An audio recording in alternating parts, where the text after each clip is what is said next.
Because of Russia's invasion of Ukraine, gas prices could go up to as high as $5 a gallon.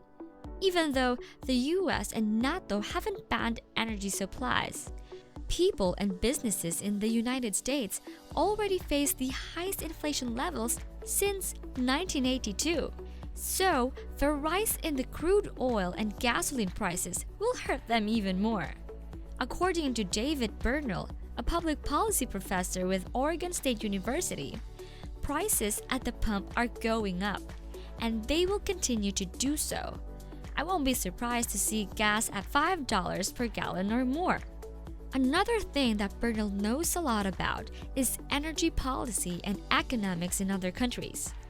But before we continue with the rest of this video, please remember to click the subscribe and thumbs up buttons, as well as the bell notification icon.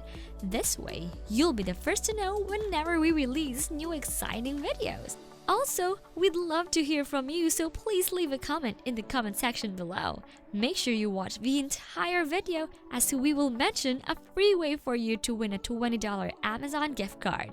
Okay, now let's continue with our video. According to the US Department of Energy, Russia is the world's third largest oil producer, behind US and Saudi Arabia. Russia, together with Saudi Arabia, generates 11% of the world's oil supply. It is a major gas provider to Europe. The US and NATO countries have not yet authorized energy supplies for Russia's conflict, with Vladimir Putin's Kremlin responding. The ground is set for a massive reduction in the global economy. Oil finished at $91.94, up from $69 at the end of December and $60 a year before. Bernal said that there's also a psychological reason why oil and gas prices have increased because of Russia's war with Ukraine. He also said that there is a significant fear premium that we all pay for crude oil, based on concerns that supplies may not be sufficient a few months out. So, there are higher prices at the pump, regardless of what might be happening with the quantity of oil pumped on a given day. With inflation in the US already high by recent historical standards, this makes life more expensive for everyone. Gasoline prices in the United States have already surged as a result of the inflationary wave affecting the economy. According to AAA, petrol prices in the United States averaged $3.60 per gallon. This is an increase of 90 cents over the previous year. Gas prices are way higher in California, the Pacific Northwest, and New York.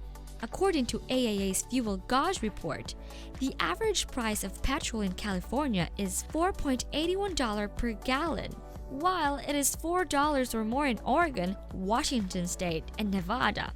In New York, Illinois, and Arizona, the price of a gallon of gas is $3.80. Diesel costs are also rising, affecting truckers and increasing fuel charges imposed on food and other goods shipping and delivery.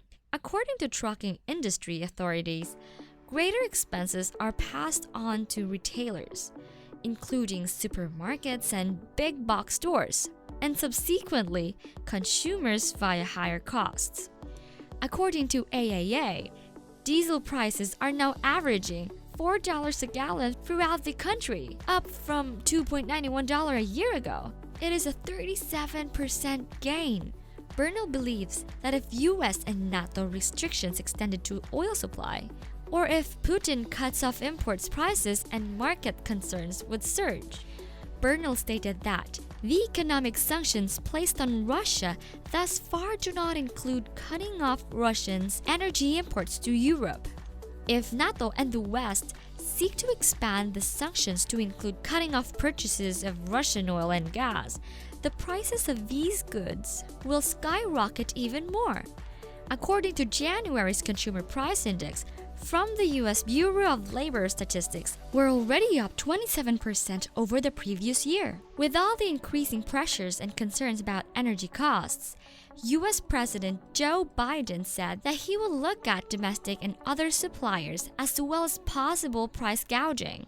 Biden said, we're taking active steps to bring down the costs, and American oil and gas companies should not exploit this moment to hike their prices to raise profits.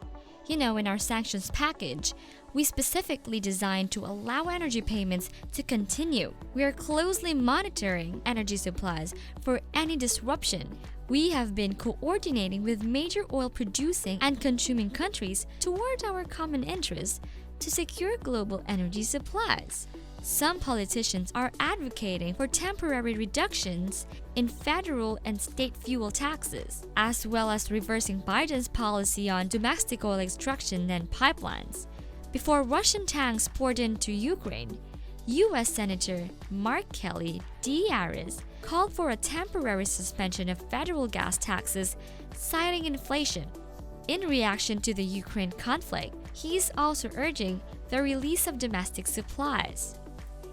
Kelly said in a letter to Biden, getting rid of the federal gas tax for the rest of the year, coordinated releases of oil from the Strategic Petroleum Reserve, and maintaining robust domestic energy production are concrete steps that should be taken to drive down gas prices and provide relief to families.